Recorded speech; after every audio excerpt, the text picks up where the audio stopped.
আল্লাহর নবী মুসা আলাইহিস সালামের বাবা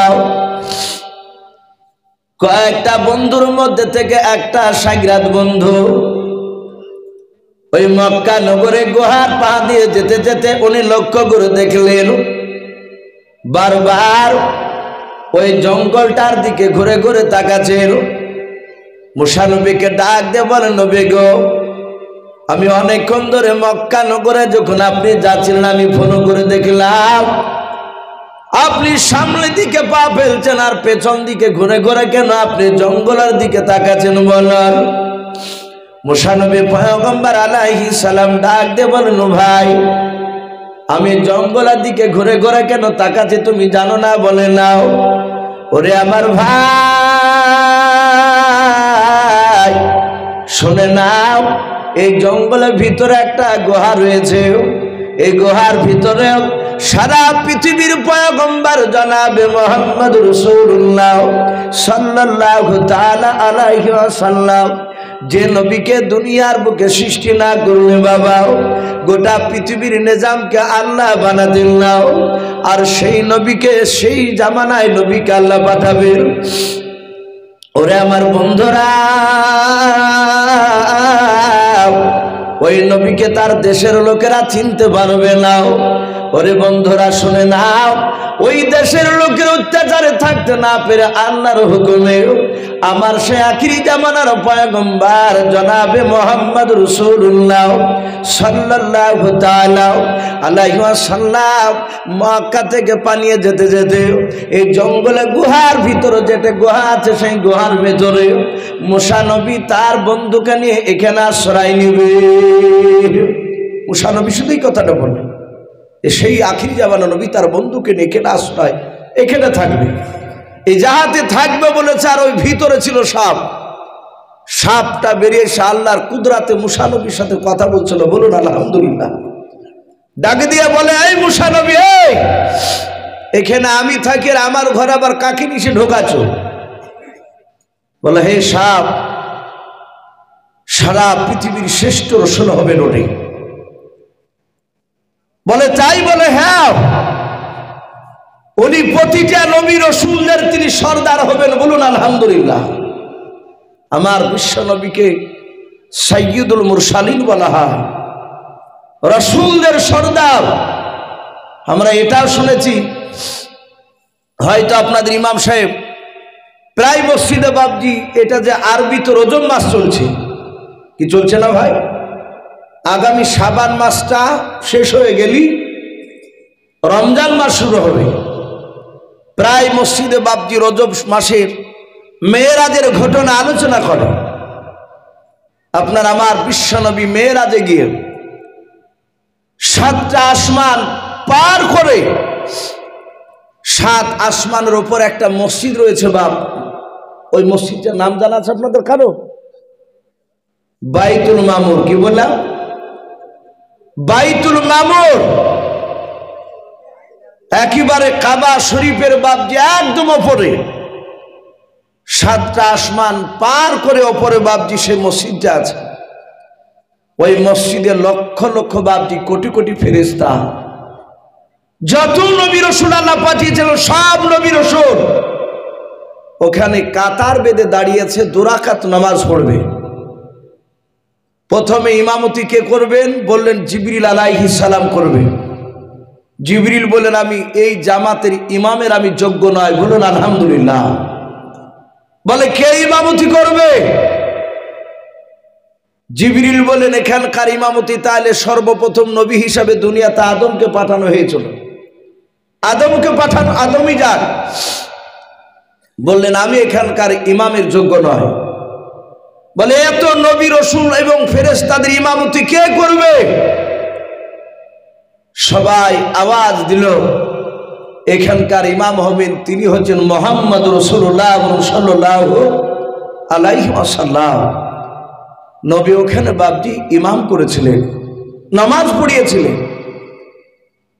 এই জন্য বাবজি ওনাকে রসুলদের ইমাম বলা হয়, সাইয়্যিদুল মুরসালিন, রসুলদের সর্দার। ডাক দিয়ে বাবজি বলল, সেই নবীজি এখানে আসবে।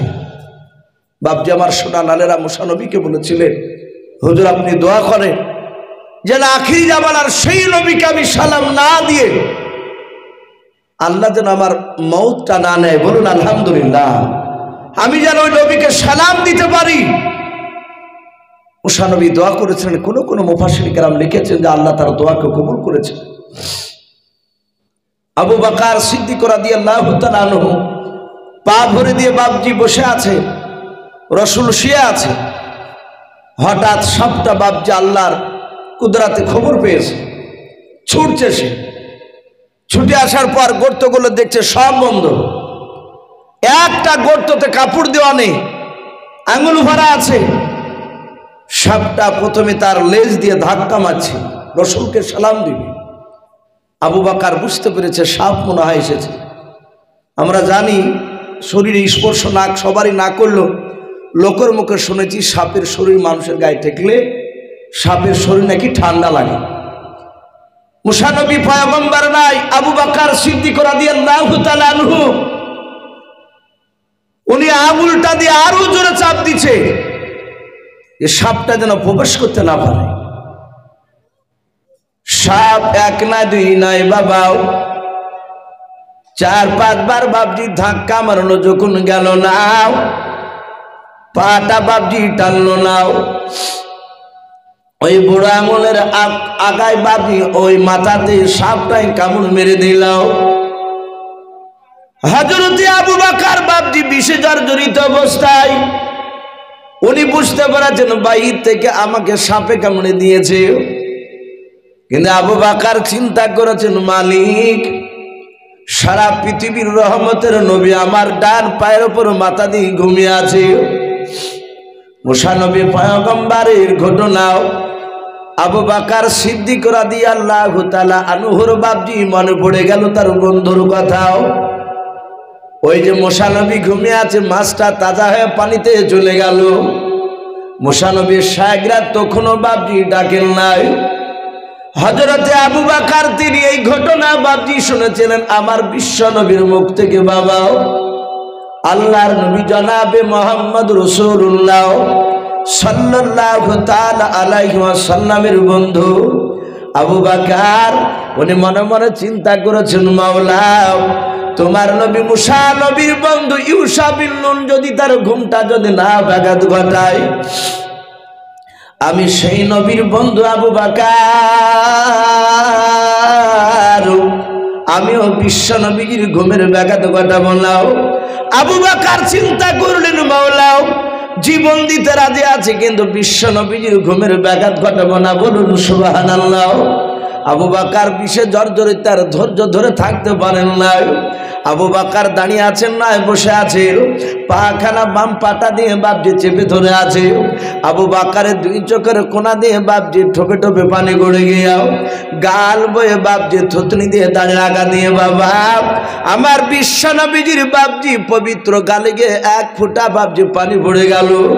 আমার নবীজি চোখটা খুলে দেখলেন, বিশ্ব নবী বললেন, আবু বকর আমার মনে হয় তোমার বিবি রুম্মানের জন্য মনটা খারাপ করে বুঝি। এই আবু বকর তোমার কি কলিজার টুকরা বিটি হযরত আয়েশা হযরত আসমার কথা তোমার কি মনে পড়ে বলো। আবু বকর কাঁদে আর বলে, নবী রাসূল না নাও। বলে আবু বকর তুমি আমার দিকে চেয়ে চেয়ে কেন কান্না করেছো বলো, তোমার চোখের পানি কেন আমার চেহারাতে পড়লো বলো। আবু বকর কেন তুমি কান্না করেছো বলো। আবু বকর বলেন, ইয়া রাসূলুল্লাহ ইয়া হাবিবাল্লাহ ফিদাকা বি ওয়া উম্মি, নবী আপনার পদতলে আমার পিতামাতা বিসর্জন হয়ে যান। ও নবীজি শুনে নেন, আমি আমার বিবির জন্য কাঁদি নাই, আমার বিটি আয়েশা আসমার জন্য আমি কাঁদি নাই।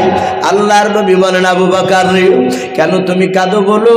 আবু বকর বলছেন, হুজুর আমি আমার বিবির জন্য কাঁদি নাই, সাপে আমাকে কামড়ে দিয়েছে। আল্লাহর নবী তাকে বলেন, আবু বকর গুহার ভিতরে তো সাপ দেখতে পাওয়া যায় না। আবু বকর বলেন, নবী গো আমার ওই বাপ পায়ের বুড়ো আঙুলের কামড়ে দিয়েছে, সাপটা মায়েরা আছে, নবী আমি পাটা টেনে নিলে সাপটা প্রবেশ করে আপনাকে হয়তো কামড়ে দিতে পারে। আল্লাহর নবী বলেন, আবু বকর আর তুমি কান্না করো না, পাটা টেনে নাও। আবু বকর যাতে পাটা টানলেন, সাপ আল্লাহর নবীর সাথে বাপজি সালাম বিনিময় করে কথা বলতে লাগলেন।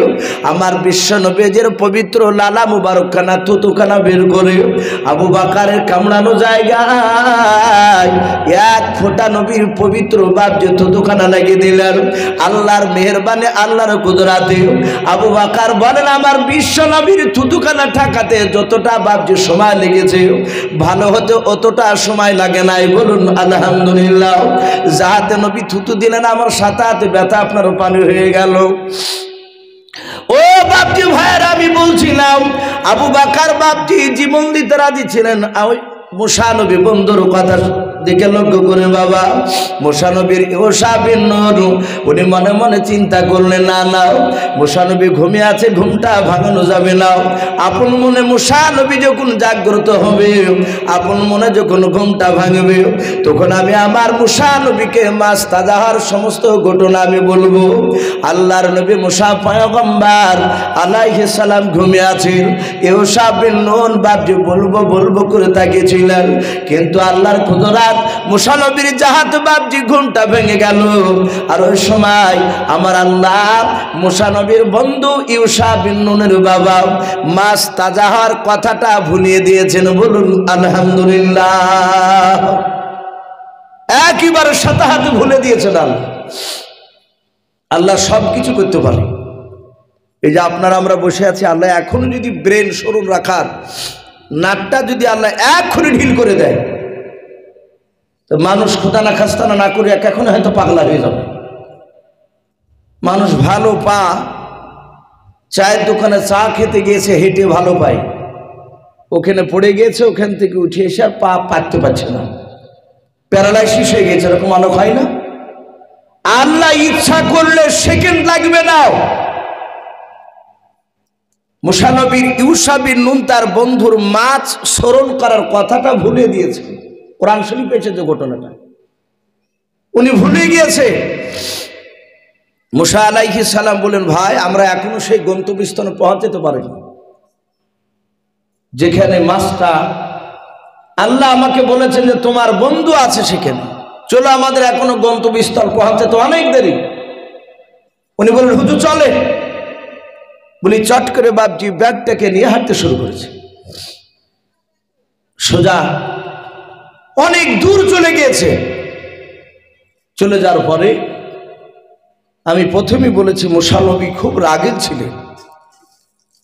উনি পেছন ঘুরে বলছেন, ভাই ইউশা বিন নূন ভোগ আমাকেও লেগেছে, আর ওর শাগিরাতকে তো ভোগ লাগিয়েছিল।